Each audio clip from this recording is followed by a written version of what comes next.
Seja Anjo da Esperança, ligue 0 operadora 12 21 27 30 30 ou acesse nosso site. Sou anjo, sou novo tempo.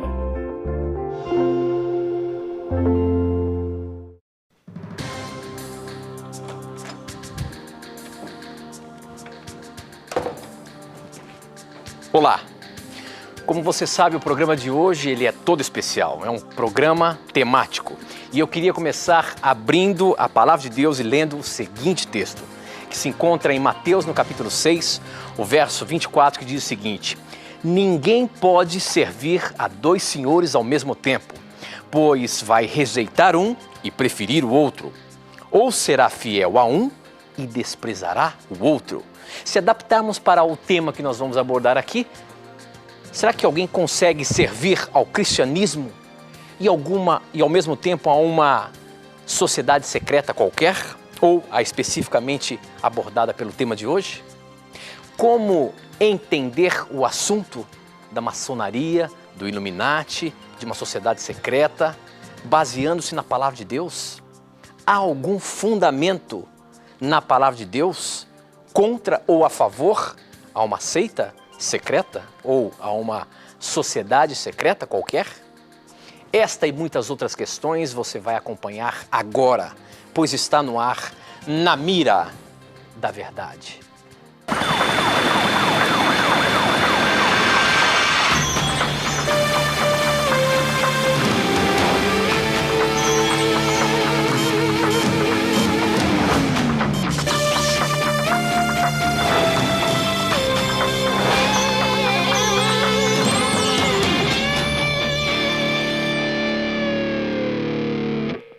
Alô, seja muito bem-vindo, já nos conectamos com o Brasil e o mundo através das ondas do rádio, da internet, da TV Novo Tempo, espalhada por todo o nosso país. Obrigado pelo carinho da sua audiência e a partir de agora, esse é o programa Na Mira da Verdade especial, tema Maçonaria e Illuminatis. E nós vamos começar o programa cumprimentando meu amigo, professor Leandro Quadros. Hoje, meu amigo... Hoje promete. Você está, não é só numa mira, não. Na mira da verdade, na mira da escopeta, na mira de tudo, meu irmão. Quero ver como é que você vai sair hoje. Estou ansioso aqui. Mas tenho certeza que Deus vai te abençoar para você apresentar tudo o que o tema quer dizer, baseando-se na palavra de Deus, não é isso? É isso aí, meu amigo. Queria mandar, Tito, só um abraço aqui, depois falaremos sobre o que vamos abordar no programa. Um abraço aqui para Gerlane Felipe, para Luciana, que também é da Igreja Assembleia de Deus e gosta muito do Na Mira da Verdade, para Ana Vanderlen, que mora na Holanda, e para o Fabinho, da Igreja Adventista de Jundiapeba. Que Deus abençoe a todos vocês e muito obrigado pelo carinho de todos. Ok, professor, eu também vou fazer como você, tenho que mandar alguns abraços. Esse final de semana eu estive no sul do Pará inaugurando mais uma TV Novo Tempo, lá em Redenção, lá no sul do Pará, um povo acolhedor que nos recebeu com muito carinho. Lá nós inauguramos o canal 3 da TV Novo Tempo. Um abraço a todos os nossos amigos de Xinguara, que é uma cidade próxima, de Rio Maria, que também tem Novo Tempo. Enfim, os nossos irmãos que nos acompanharam na carreata, enfim, na festa toda lá. Um abraço muito especial a dona Geni de Xinguara, a dona Branca, a todos que me recebeu com tanto carinho. Muito obrigado, um abraço a vocês que estão nos acompanhando aí pela TV Novo Tempo, tá bom? Bom, vamos começar o nosso programa, professor Leandro Quadros. Antes de eu fazer as primeiras perguntas aqui, eu queria dizer para você que hoje o programa ele é um pouco diferente. Por ser um programa temático, talvez você não vai ter tanta chance de mandar suas perguntas por SMS, pelo Twitter. Nós vamos fazer o seguinte, você vai poder dar o seu comentário através do Facebook, namiradaverdade.nt, e também fazer alguma pergunta ali. Mas nós já preparamos o programa com as perguntas que chegam nos diversos programas relacionados ao tema maçonaria e Illuminatis, e é o que nós vamos apresentar para você aqui, tá bom? Então você pode participar hoje apenas através do nosso Facebook. Você vai ver que tem um post lá que nós colocamos sobre a chamada do programa e você pode ali mandar as suas perguntas. Mais de 37 mil pessoas já visualizaram e já estão mandando seus comentários aqui. Participe você também mandando as suas perguntas pra gente, tá bom? Bom, antes de começar o programa, professor, eu queria que você... Antes de eu fazer a primeira pergunta, eu queria que você pudesse falar um pouquinho sobre algo sobre a maçonaria. Vamos começar pela maçonaria. Você tem um histórico aí que você pode dizer sobre a maçonaria para a gente começar a dar o andamento do programa? Muito bom, Tito, essa forma como você abordou o início do programa. Antes de mencionar esse breve histórico, e nós vamos mostrar inclusive um slide logo mais para você, eu queria fazer uma observação, Tito, para o nosso telespectador, ouvinte e internauta. Veja bem, querido amigo, algumas coisas precisam ficar bem claras. Primeiro, nós não estamos aqui para falar aquilo que você quer que nós falemos, mas nós vamos falar aquilo que você precisa ouvir. Esse é o primeiro ponto. Segundo ponto, não estamos aqui para agredir irmãos maçons. Se você acha que este programa é para agredir ou denegrir irmãos maçons, você vai perder o seu tempo, pode trocar de canal, porque nós não faremos isso. Isso mesmo. Terceiro ponto, não é? Nós estamos aqui para analisar alguns dos ensinos maçons à luz da palavra de Deus. Porque a nossa ênfase é sempre a Bíblia. E quarto ponto, fizemos pesquisas em obras maçônicas e por isso podemos dizer que citações que apresentaremos aqui são fontes primárias, não são invenções nossas. E o último ponto que eu queria destacar é o seguinte, nós vamos inclusive fornecer bibliografia primária para você que queira se aprofundar sobre o assunto. Não vamos abordar nem um terço do que esse assunto poderia ser abordado, mas cremos que abordaremos o essencial, o mais importante, para você tirar as suas próprias conclusões e decidir se é realmente possível harmonizar maçonaria com a Bíblia. Então, com esses pontos esclarecidos, vamos aí para a origem e breve histórico sobre a maçonaria, como você verá no primeiro slide a seguir, e que eu vou ler para você, tá bom? Então, primeiramente, tem uma citação que você vai poder acompanhar no slide agora conosco, do Dr. George Matter e também Larry Nichols, no Dicionário de Religiões, Crenças e Ocultismo, da editora Vida, publicado no ano 2007, páginas 269 e 270, o seguinte. Eles dizem assim, é difícil determinar o início da maçonaria, dado que há muitas versões para o seu surgimento. Aos que defendem que sua origem remonta aos dias de Salomão, o terceiro rei de Israel. Outros, porém, atribuem seu começo à Idade Média, com as confrarias de pedreiros, quando seria conhecida como maçonaria operativa. Há ainda os que argumentam que a maçonaria surgiu em 1717 na Inglaterra, sendo classificada como maçonaria especulativa ou filosófica, tendo sido fundada por 2 clérigos. Perceba, amigo, que realmente não há um consenso sobre a história da maçonaria. Então nós não poderíamos aqui ser dogmáticos, sendo que até mesmo em obras maçônicas que consultamos, não se percebe um consenso sobre a origem da maçonaria. Agora, um dado importante para você ter também é o apresentado nesse segundo slide por Kenio Ismail, que é um autor maçom de quem nós adquirimos uma obra chamada Desmistificando a Maçonaria, para você ter uma ideia que, além de a origem da maçonaria ser incerta, você percebe que há um grande número de maçons no Brasil. Então, nesse segundo slide, você vai perceber o seguinte, que no Brasil atualmente há um total, há mais de 211 mil maçons, distribuídos em aproximadamente 6 mil lojas. Para se ter uma ideia da dimensão disso, a maçonaria brasileira é 2 vezes maior do que a soma de todo o restante da maçonaria latino-americana. Então nós tiramos essa fonte do site No Esquadro, do artigo Maçonaria Brasileira em Números, de Kenio Ismail, que é um autor maçom. Agora, então, professor... essas são algumas questões, Titus, para iniciarmos sobre a maçonaria antes das perguntas que você vai fazer para nós. Bom, então a questão é a seguinte, quando a gente fala de maçonaria, muitas vezes a gente imagina que existe uma filosofia por trás disso.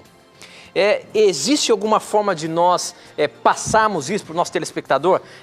A pergunta seria assim, nós podemos ter um conhecimento sobre a filosofia que está por trás da maçonaria? Existe alguma forma de saber qual é a filosofia da maçonaria? Muito boa pergunta, Tito. Apesar de a maçonaria ser algo secreto e não sabermos todos os mistérios sobre a maçonaria, e mesmo não tendo uma interpretação homogênea, não é, para todos os símbolos maçons, é possível sim termos conhecimento da filosofia maçônica. Em que sentido? Primeiro, o pesquisador brasileiro tem dezenas de livros escritos por maçons e que esclarecem sobre a filosofia maçônica. Então, por exemplo, há uma editora que eu até listei aqui, que é a editora Pensamento, certo? Essa editora, a editora Pensamento, ela tem dezenas de livros em que ela detalha os graus da ordem maçônica. Né?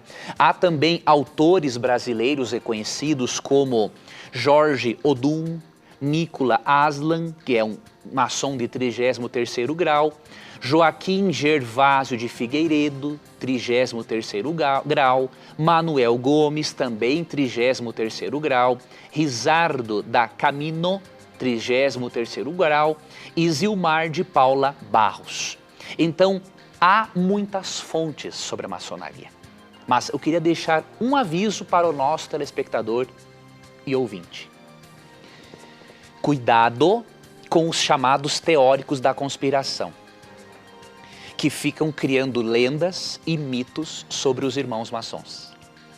Os teóricos da conspiração costumam dizer que os maçons querem dominar o mundo, querem dizer também que os maçons adoram pessoalmente ao diabo.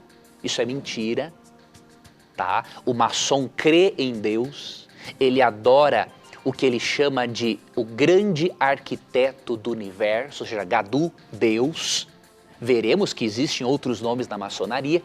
Então, por que eu estou dizendo isso? Que ao você perceber que existem essas fontes para você pesquisar sobre o assunto, não vá naquelas fontes de teóricos da conspiração, de gente sensacionalista que não sabe o que está dizendo.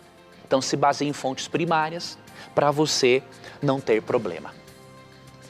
Então, respondendo à primeira pergunta, Tito, realmente é possível ter conhecimento, sim, da filosofia maçônica pela quantidade de autores que temos e por uma editora, como a editora Pensamento, publicar vários materiais sobre o assunto. Você vê como as coisas são sensacionalistas. Por exemplo, já temos interações no Facebook aqui, dizendo assim, ó, eu sabia que ele ia chamar os maçons de irmãos. E por que não chamar de irmãos? Tá vendo, professor? Então existe um misticismo que são pessoas excluídas.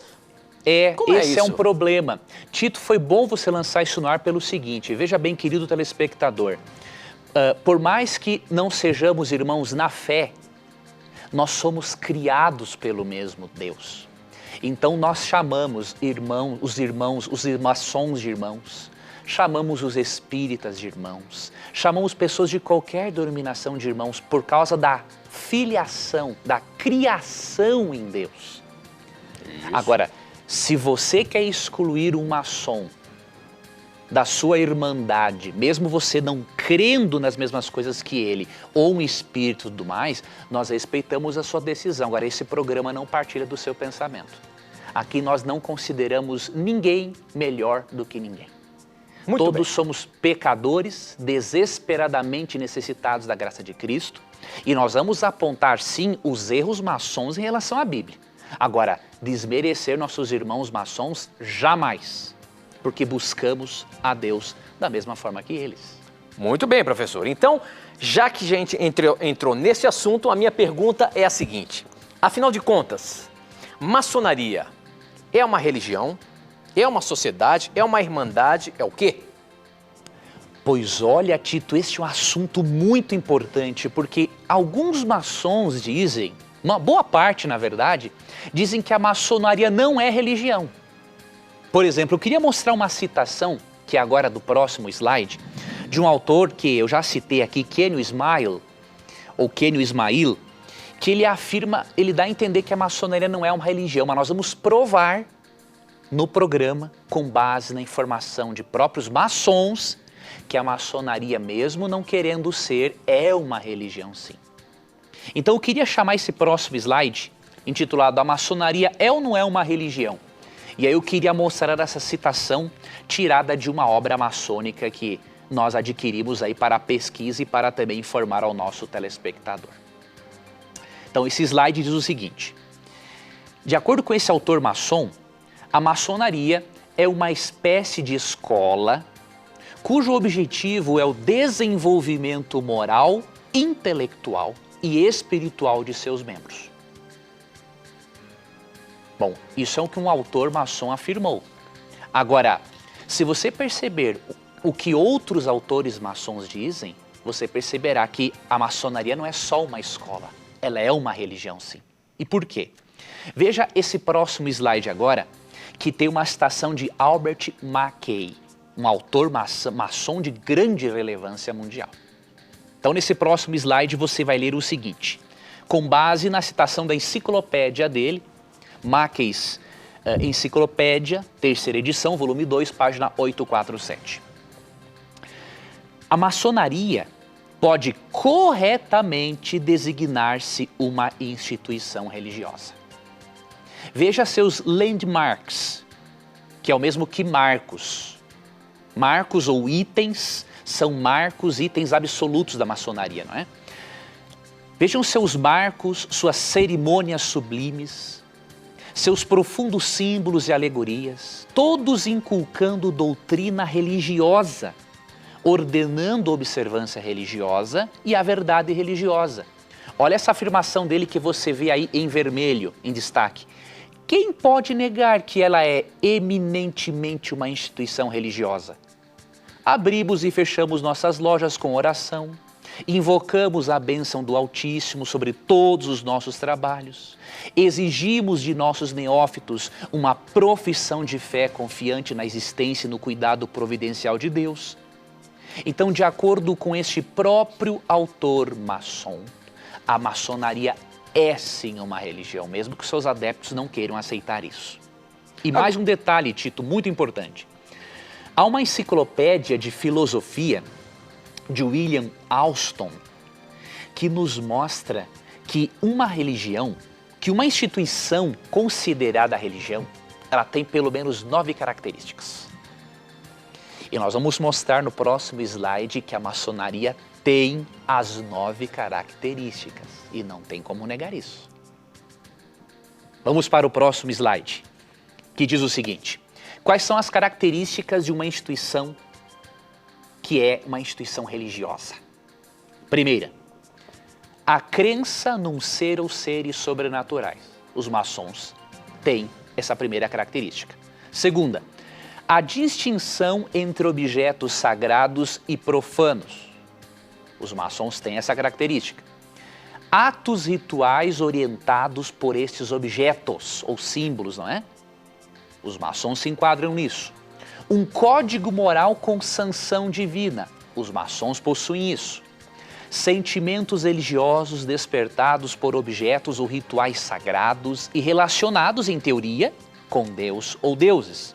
A maçonaria tem isso. A oração. A maçonaria possui oração. Uma cosmovisão que engloba o lugar do indivíduo no mundo. Possui isso também.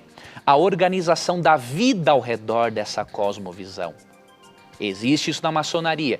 E a nona característica de uma instituição religiosa, um grupo social que é unificado pelas características acima. Então, com base na citação do próprio Albert Mackay, maçom, e com base nas características dessa enciclopédia de filosofia, a maçonaria é sim uma religião, mesmo que muitos dos seus adeptos a neguem. Mas vem cá, já que é uma religião, então por que a maçonaria ela não quer se apresentar como uma religião? Porque, na verdade, a gente percebe isso nos próprios membros da maçonaria, eles não admitem que a maçonaria é uma religião. O porquê de não querer se apresentar como religião? Tito, essa sua pergunta é muito importante e ter uma resposta a essa pergunta neste livro aqui, que foi uma das obras que consultamos. Maçonaria por trás da fachada de luz. Este autor, ele foi um maçom de 32º grau. Eu, neste livro, percebi algumas coisinhas que eu acho um pouco exageradas, mas muitas informações deste livro, que eu comparei com outras fontes, eu percebi que são corretas. E ele explica, Tito, essa questão do porquê que a maçonaria não quer se identificar como uma religião, mesmo sendo uma religião. Aqui na página 27 da sua obra, ele diz o seguinte: a maçonaria tem razões muito boas para se apresentar como uma sociedade beneficente. De outra forma, iria se distanciar de algumas das religiões mais populares do mundo. Assim como do povo desinteressado, que não vai à igreja porque não tem tempo para nada que seja espiritual. Então a opinião dele é o seguinte: não se identifica como uma religião para não que afastar as pessoas. É melhor se apresentar como uma instituição beneficente que aceita tudo e todos praticamente, para poder o quê? Agregar mais pessoas. Então é uma certa estratégia de marketing, diríamos assim, de acordo com a opinião deste ex-maçom de 32º grau. Muito bem, professor. Bom, a interação no nosso Facebook aqui não para, muita gente mandando seus comentários, fazendo perguntas. Enfim, obrigado aí pela sua participação, mas eu destaquei uma aqui até para a gente entrar no nosso próximo tema. Por exemplo, Illuminatis. A pergunta da Biana Virtanen, ele diz o seguinte: professor, quero ver vocês responder essa. E ela diz o seguinte: muitos falam que eles, os Illuminatis, vão inventar uma ameaça artificial. Querem reduzir a população com vacinas, alimentos transgênicos, vacinas perigosas, drogas farmacêuticas. O que realmente eles, sociedades secretas, estão planejando? Acho que não vai responder essa, hein? Ó, ela está dizendo aqui, professor. Você tem algum dado aí sobre isso? Essa questão do Illuminati, essa conspiração realmente existe? A gente sabe que tem muita coisa por trás de tudo isso. Mas como é que é isso, professor? Pois olha, amigo Tito, nós vamos responder não simplesmente com a palavra do Leandro, mas com a palavra de um próprio ex-maçom. Veja bem que interessante. Eu mencionei que o autor deste livro aqui, William Schnoebelen, eu achei alguns pontos exagerados, mas quando eu comparei com outras fontes maçônicas, inclusive com a obra Desmistificando a Maçonaria, de Kenio Ismail, eu percebi que tem muita coisa aqui que é verdade. Ele, mesmo sendo às vezes um pouquinho sensacionalista, esse autor aqui, do livro Maçonaria por trás da fachada de luz, ele não faz nenhum sensacionalismo em torno dos Illuminatis como faz o pessoal pela internet. Quer ver o que ele diz? Objetivamente e de maneira direta, na página 152 e também na página 153 do seu livro, ele fala o seguinte, a explicação de Illuminatis. Olha o que ele fala aqui. O tema dos Illuminati é um dos preferidos dos teóricos em conspirações. Ou seja, infelizmente há muita gente que passa mais tempo estudando sobre teorias da conspiração ao invés de estudar a palavra de Deus e se preparar para a volta de Jesus. Então ele fala aqui que esse é um dos temas preferidos dos teóricos da conspiração. Frequentemente identificado com a ideia de um governo vasto e sombrio que busca dominar o mundo. O termo, agora ele começa a explicar, o termo é plural da palavra latim illuminatus, que significa o que é iluminado. Desse modo, significa que uma pessoa recebeu por inteiro a iniciação que lhe foi oferecida pela maçonaria. Tecnicamente falando, um Illuminatus é um mestre maçom que recebeu toda a luz que a maçonaria pode conceder. Ele está além do 33º grau. Tais pessoas são conhecidas como mestres do templo e são conhecidas coletivamente por outros nomes, além de os Illuminati. Formam uma estrutura de elite de supermaçons com um entendimento dos princípios da arte muito superior até mesmo do típico maçom do 33º grau. Então, este autor não fica por aí aceitando as teorias dos teóricos da conspiração. Ele só explica que Illuminati é um termo que se refere a um maçom que é, diríamos, iluminado, que atingiu o grau máximo de iluminação no subir a escada do conhecimento maçônico, e ele não fala nada de teoria da conspiração, de Illuminatis criando vírus para matar a população e tudo mais. Nós não podemos acreditar nessas coisas sem base, sem fontes. Nós precisamos ficar com coisas que podem ser apoiadas por literatura séria. Agora, se tiver outra coisa a mais por trás disso, Deus nos revelará. Eu sou muito cético em relação a coisas que são afirmadas na internet sem fonte primária. Então, eu prefiro ficar com a opinião deste autor que foi maçom de 33º grau. Você diz muito bem, professor, quando se fala que existem muitas pessoas que acabam se aprofundando na internet, procurando teorias da conspiração. Isso pode até haver, pode até ter realmente teorias de conspiração, tudo bem, pode até haver. Agora, de uma coisa é certa, esse mundo, queira ou não queira, ainda tem o domínio de Deus. Embora tenha o inimigo de Deus também lutando contra ele, mas Deus está no comando de todas as coisas. E ele não vai permitir que você, que é um filho dele, se perca por esses meios. Portanto, não vasculhe. Tem um amigo que, eu até me lembrei disso agora, tem um minutinho antes de ir para o intervalo, que ele disse que ele gastou muitas e muitas horas pesquisando a fundo todos esses temas. E ele chegou na seguinte conclusão: eu fui fundo até demais, mas depois eu percebi que o tempo que eu perdi com isso, eu poderia ter ganho muito mais se tivesse me aprofundado mais na palavra de Deus. Eu tenho certeza que este livro vai esclarecer tudo o que você precisa saber para herdar a vida eterna e não ter medo do que vai ainda acontecer neste mundo de pecado. Portanto, daqui a pouquinho, depois do intervalo, a gente vai falar muito mais sobre o tema. Não sai daí não, participe através do nosso Facebook, namiradaverdade.nt, e dê a sua opinião e faça suas perguntas também, tá bom? A gente volta já já.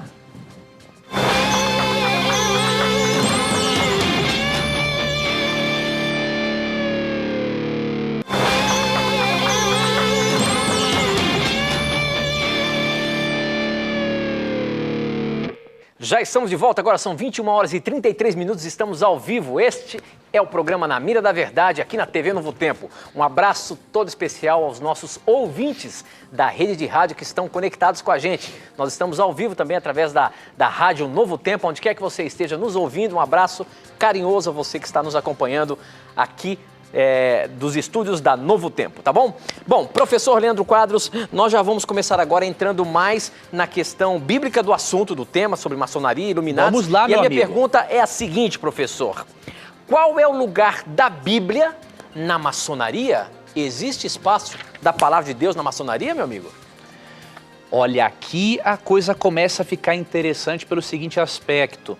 Nós vamos perceber, Tito, que a Bíblia ter uma visão diferente de si mesma e do que a maçonaria pensa. Por exemplo, a maçonaria pensa uma coisa da Bíblia e a Bíblia pensa outra a respeito de si mesma. Mas como entender isso? Como que Vou te ajudar. Entende uma coisa e a Bíblia entende outra? Como é isso? Olha, por exemplo, como que a maçonaria, Tito, considera a Bíblia? Apenas um livro sagrado, entre outros, que podem ser, inclusive, livros esotéricos, tá? Outra coisa, a maçonaria pensa que a Bíblia é uma metáfora da vontade divina. Isso está numa obra de Nogueira Filho, Maçonaria, Religião e Simbolismo, páginas 32 e 33. Ou seja, a Bíblia é um símbolo, uma metáfora da vontade de Deus. E ela pode, o quê? Ser um livro sagrado, entre outros, como Alcorão, Talmud ou livros esotéricos. Agora, então, o que é...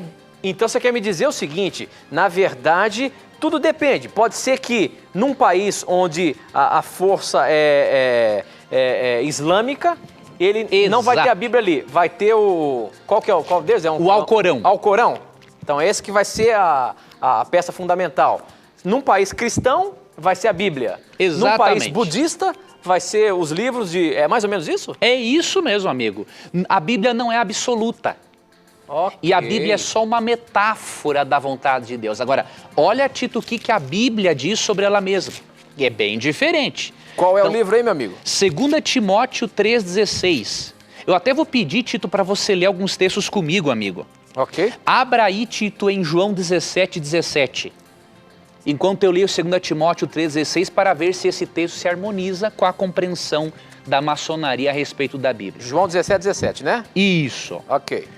Então aqui 2 Timóteo 3,16 fala assim: toda escritura é inspirada por Deus e útil para o ensino, para a repreensão, para a correção e para a instrução na justiça, para que o homem de Deus seja apto e plenamente preparado para toda a boa obra.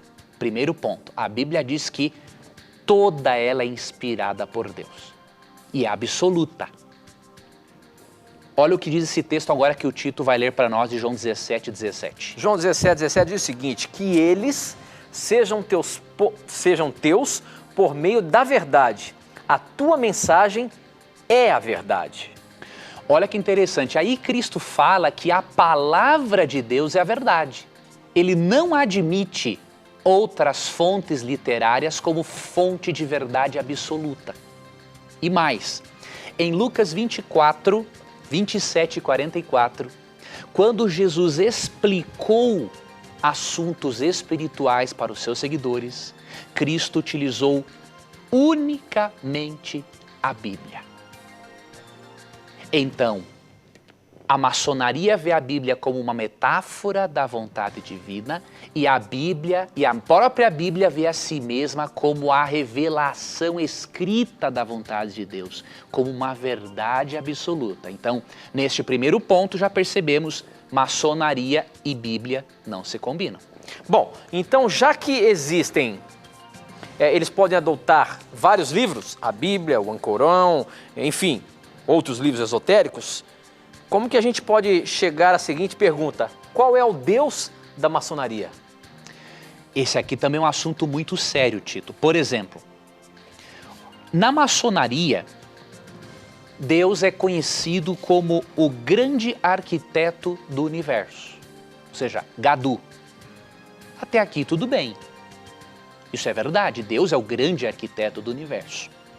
Só que há um detalhe: na maçonaria, Deus não é visto como um ser pessoal. De acordo com Albert Pike, um maçom de 33º grau, olha o conceito de Deus para o maçom. O Deus de 95% do mundo cristão é apenas Baal, olhem bem, nome pagão, Moloque, Zeus, ou na melhor das hipóteses, Osíris, Mitas ou Adonai, sob outro nome, adorado através das antigas cerimônias pagãs e fórmulas ritualistas. Isso está no livro de Pike intitulado Morals and Dogma, páginas 295 e 296. Ou seja, o conceito de Deus na maçonaria é sincretista. Você pode crer num Deus que se chame Baal, Moloque, Zeus, Jeová, não importa. É um conceito misturado de Deus, sincretista. E um outro detalhe que é preocupante é o seguinte: quando o candidato é elevado a certos graus da maçonaria, ele começa a receber a revelação de que Deus tem alguns nomes diferentes além de Gadu. Um desses nomes é Jabulon. O que é esse nome? O nome Jar é a primeira sílaba do nome que representa Jeová ou Javé no Antigo Testamento.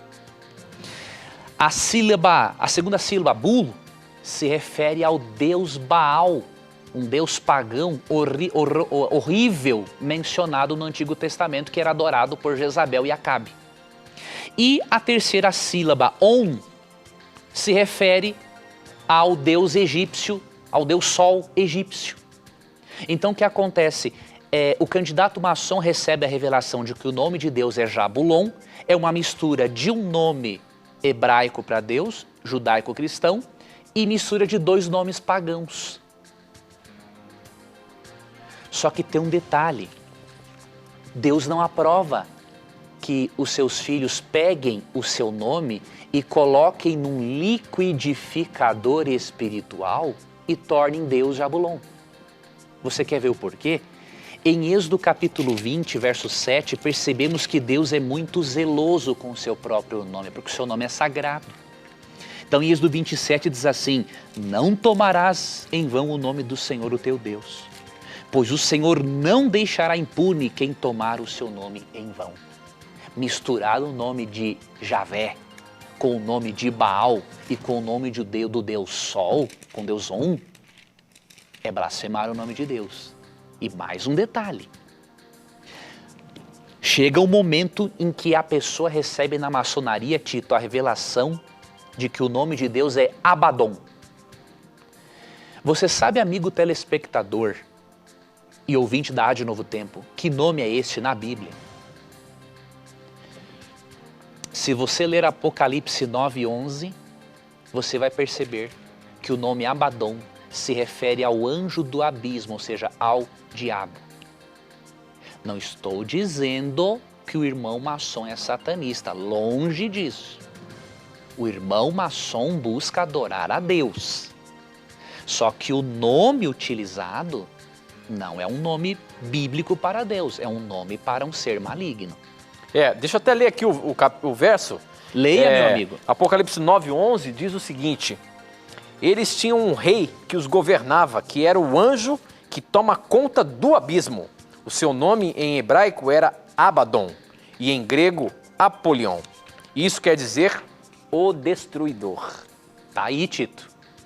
Então essas coisas que começam a vir à tona para a gente começar a botar na balança e entender um pouquinho dessa filosofia, não é isso, professor? Exatamente, amigo. Nós começamos a perceber que por mais amorosos, beneficentes que sejam nossos irmãos maçons, certas doutrinas deles são totalmente incompatíveis com o cristianismo. Porque agora, enquanto, por exemplo, Tito, eles veem Deus como um ser,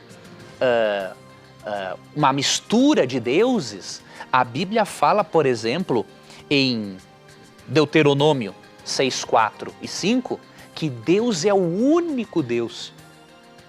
E ali em Isaías 43:10, Tito, Deus chega a falar assim, eu até vou ler esse texto, Tito, rapidamente, antes do amigo fazer o seu comentário. Em Isaías 43:10, olha o que diz aqui, ó.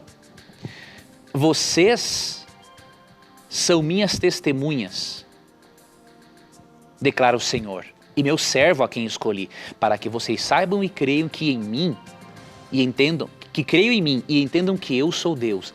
Antes de mim nenhum Deus se formou, nem haverá algum depois de mim. Eu mesmo sou o Senhor, e além de mim não há Salvador. Deus não aceita compartilhar o seu nome santo com divindades pagãs. Então o Deus da Bíblia é um Deus pessoal, zeloso. O Deus da maçonaria é um Deus sincretista, que não possui qualquer fundamento. Mas, professor, o tempo agora corre contra a gente, eu não posso deixar de colocar outras perguntas para você. A questão é a seguinte, por exemplo, você falou de tudo isso sobre Deus, agora, eu já ouvi falar que parece que dentro da maçonaria, dentro dessa filosofia, não se ora em nome de Jesus, se ora em nome de Deus, mas Jesus, isso é verdade? É a mais pura verdade. Mas como é que é? Então quer dizer que não é aceito o nome de Jesus na ordem? Olha que interessante, a pessoa de Jesus também é vista de maneira diferente na Bíblia e na maçonaria. Por exemplo, neste livro aqui, Maçonaria e Fé Cristã, do Dr. Scott Orwell, ele escreveu uma coisa interessante na página 83, explicando que realmente não se deve orar em nome de Jesus dentro do templo maçônico, porque eles não querem criar uma espécie de desconforto com aqueles que não creem em Jesus. Só que olha o que a Bíblia diz sobre o orar em nome de Jesus, em João 14:13.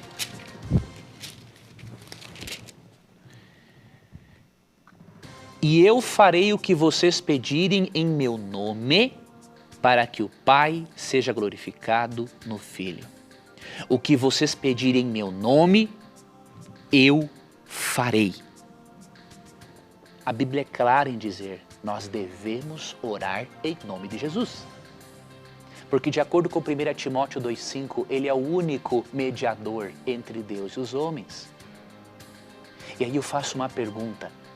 Se o nome de Jesus não pode orar em nome de Jesus num templo maçônico, numa loja maçônica, querido irmão maçom, como que você vai cumprir a grande comissão de Cristo em Mateus 28, 19 e 20?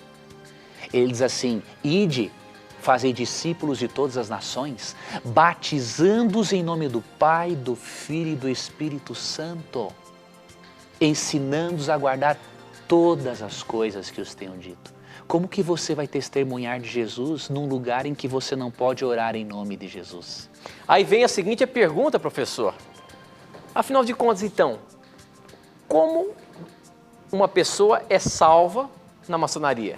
Vamos pensar aqui o cristão que está inserido nesse meio, que crê na salvação.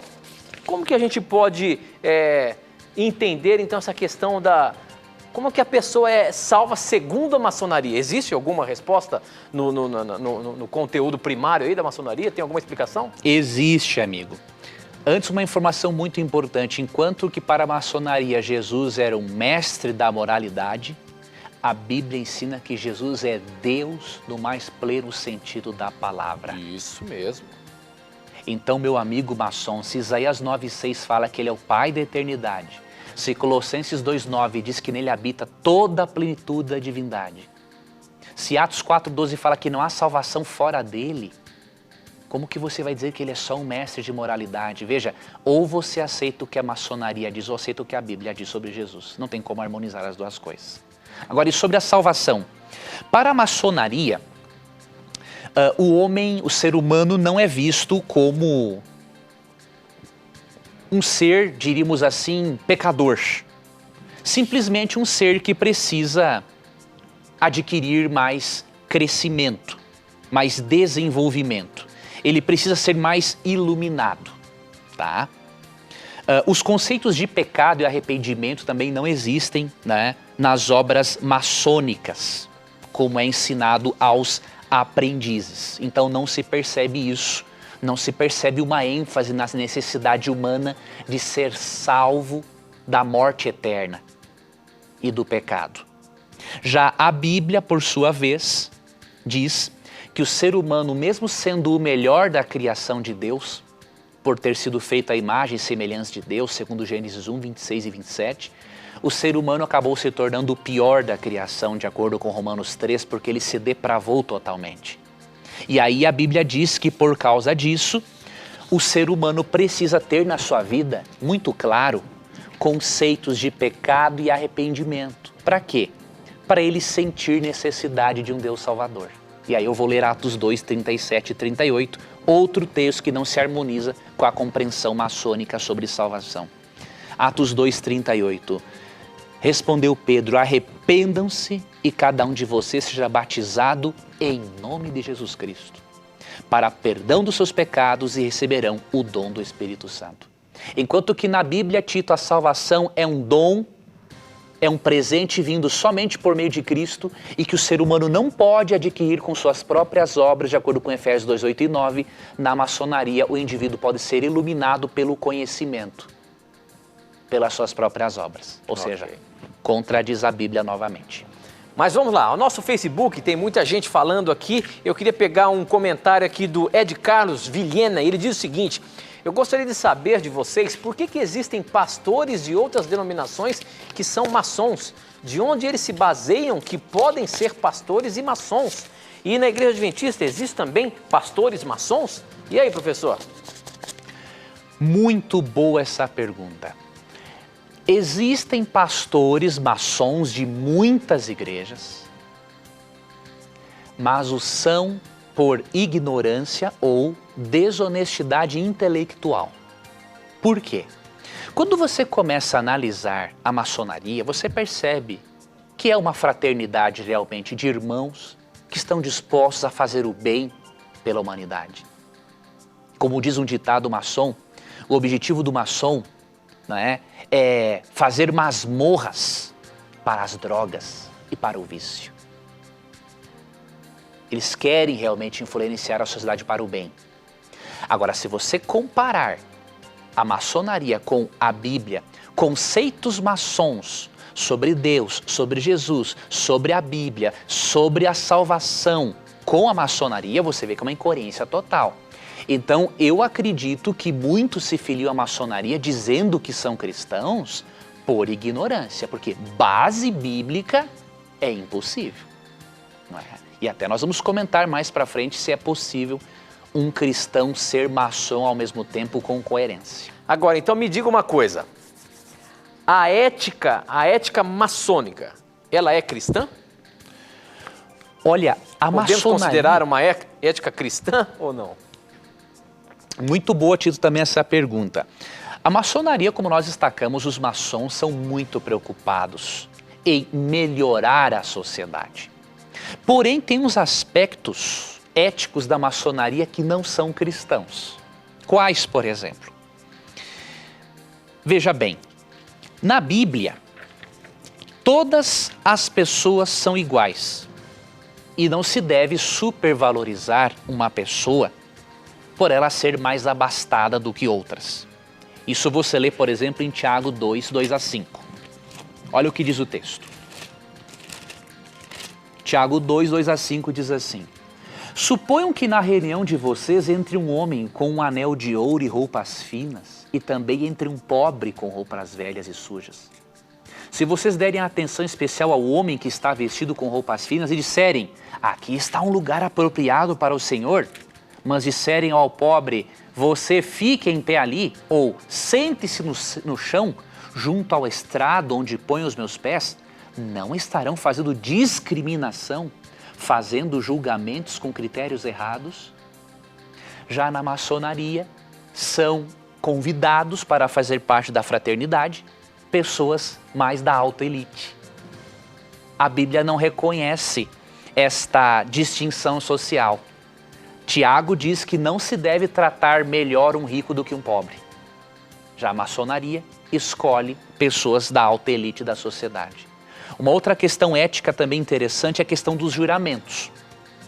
Em Mateus 5, 34 a 37, Cristo diz que não devemos jurar, em hipótese alguma. Só que na maçonaria há alguns juramentos, inclusive uns juramentos bem fortes, que eu vou mencionar aqui para você agora. Só lembrando, professor, nós temos ainda 6 minutos e tem uma pergunta aqui que é daquelas capciosas que eu quero te colocar na mira, hein, meu amigo? Ótimo, amigo. Eu vou ler rapidinho então para você colocar essa pergunta. Ok.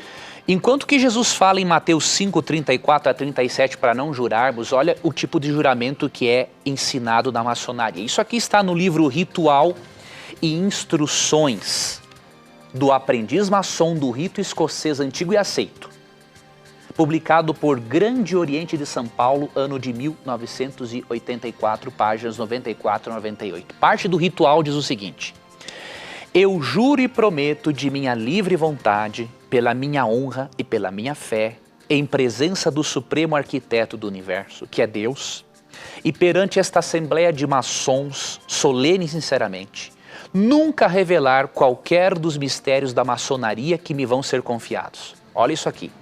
Se violar este juramento, seja-me arrancada a língua. Não que eles fazem isso literalmente, eles não fazem, né? Agora, o maçom faz um juramento de que se ele revelar um segredo da maçonaria, que arranque-se a língua dele. Só que a Bíblia não apoia esse tipo de juramento.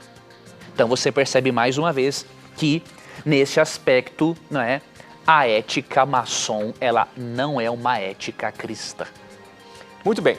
A gente percebe também que um dos assuntos, um dos fatos que são bastante especulados é a questão do simbolismo. Inclusive, na nossa chamada, a gente fez questão de colocar alguns símbolos ali que são relacionados com a maçonaria. Até mesmo no passado, o nosso cenário tinha um piso que era quadriculado e nós fomos acusados de monte que esse era um teto, um piso maçom.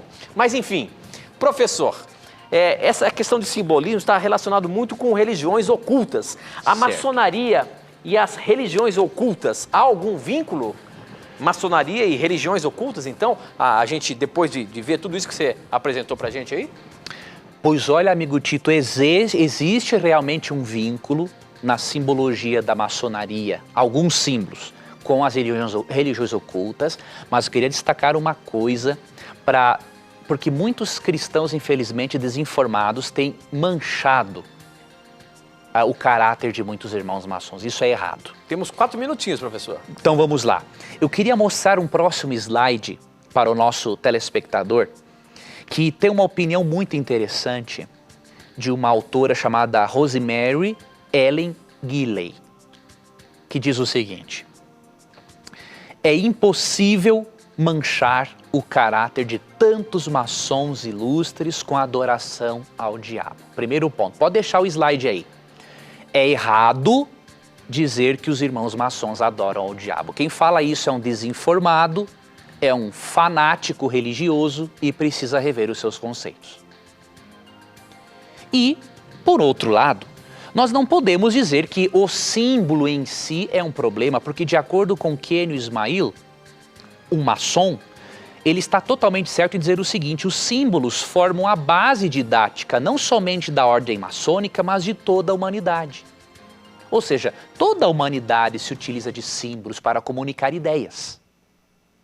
Tá, professor. O problema é que alguns símbolos maçons não são cristãos. Exatamente. Eu queria até que mostrar uma tela aí pra gente, que Vamos existe lá. algum símbolo, por exemplo, daquela estrela que é de cabeça para baixo, eu não sei como é que chama aquilo. Vê se tem aí o nosso Olha o próximo primeiro slide. Olha aí.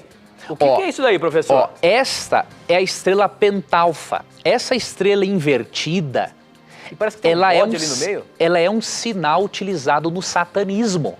E isso é um símbolo maçônico? É um símbolo que o maçom utiliza. O maçom não utiliza isso para adorar o diabo, fique bem claro. Mas o problema é que o maçom utiliza esse símbolo. Um outro símbolo interessante que eu gostaria de mostrar, olha que símbolo macabro esse. O próximo. É o símbolo de Baphomet, cabra de Mendes, deus do Egito. Olha o que Kenio Ismail afirmou sobre esse símbolo.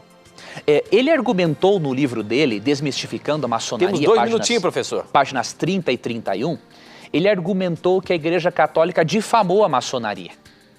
E aí o que ele fala sobre esse símbolo? A maçonaria, como não poderia deixar de fazer, levou e leva a tais crendices pelo caráter jocoso, divertido, e tem adotado o bode quase como um mascote. Eu pergunto, por que adotar esse tipo de símbolo pagão como mascote? Isso contraria um princípio bíblico muito forte, que se encontra em 1 Tessalonicenses 5:22. Mesmo que o irmão maçom não adore o diabo, esses símbolos pagãos comprometem sim aqueles que querem ser cristãos de verdade. Porque em 1 Tessalonicenses 5:22 diz assim, ó: afastem-se de toda forma de mal. Ou seja, nenhuma forma de mal é para você utilizar. Não utilize o símbolo do Baphomet, cabra de Mendes, deus do Egito. Não utilize o pentalfa, porque isso é símbolo pagão e o cristão deve se livrar de toda a aparência do mal. Finalizando a minha participação, Tito, teríamos algumas coisinhas mais para mostrar. Não, mas eu quero te dizer uma coisa ainda. Pera um pouquinho. É possível um cristão, depois que ouvimos tudo isso, ser maçom, meu amigo? Sim ou não? Amigo, podemos dizer, com base no que estudamos na Bíblia, comparando as crenças maçônicas com a Bíblia, é impossível ser um cristão coerente e um maçom ao mesmo tempo. Ok, e nós vamos ter que encerrar, professor. Nosso tempo acabou aqui. Esse é um assunto que a gente tem que explorar cada vez mais e no decorrer dos programas nós vamos colocar mais assuntos sobre isso. Sim, queria dizer que o nosso conteúdo está disponível no nosso blog, vai estar disponível a partir de amanhã cedo. Todo esse conteúdo que o professor apresentou aqui vai estar disponível para você baixar um download sobre isso daí, tá bom? O nosso blog é novotempo.com/na mira da verdade. Professor, nosso tempo acabou e a gente no próximo mês vai ter um outro programa especial que a gente vai divulgar aqui, tá bom? Vai ser um prazer, amigo. Finalizo, Tito, desejando Uma ótima noite aos queridos irmãos maçons. Agradeço por vocês terem acompanhado esse programa. Saibam que nós os respeitamos profundamente. Só quisemos abordar ideologias. E finalizo com um texto para você. Se você vê que é incompatível maçonaria com cristianismo à luz da Bíblia, atente para 2 Coríntios 6,14. Não se põe em julgo desigual com descrentes, pois o que tem em comum a justiça e a maldade? Ou que comunhão pode ter a luz com as trevas? Que harmonia entre Cristo e Belial? Que há de comum entre o crente e o descrente? Que acordo há entre o templo de Deus e os ídolos? Pense nisso e aceite a Jesus como o único meio de você chegar ao Pai. Que Deus te abençoe, que a verdade lhe ilumine e lhe liberte. E você já sabe, no nosso programa, sempre os questionamentos estarão na mira da verdade. Até o nosso próximo encontro. Tchau.